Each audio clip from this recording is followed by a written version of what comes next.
So there's a lot of events and a lot of community projects that are happening around Australia in this space, which is really exciting.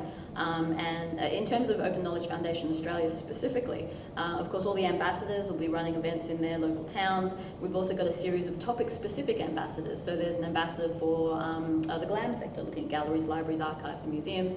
There's another ambassador who's looking specifically at the maker community, and another one looking at data journalism. So they'll be doing events specific to those communities of interest.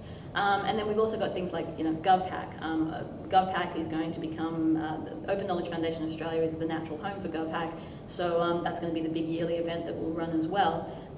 What other sort of stuff's happening internationally that people might be interested in? Well, I think there are some really key projects from the Open Knowledge Foundation international community that could kind of run both into Australia, but also be a way to connect more broadly. Obviously, there are things like the working groups, but more specifically, things like School of Data.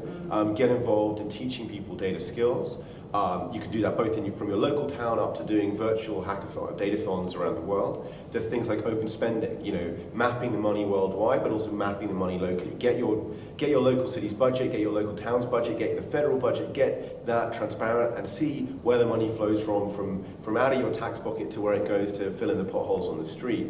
And I think there are also things like the Open Data Census, where we're trying to track what is the state of open data in the world. Are we doing better or are we doing worse? Where again, there's a load to do internationally, and the key thing is comparison.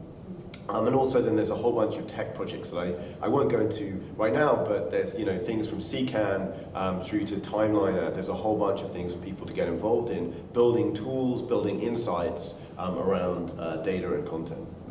And I think it's just worthwhile also noting that some of the communities who are will be very much supported by and promoted by Open Knowledge Foundation Australia.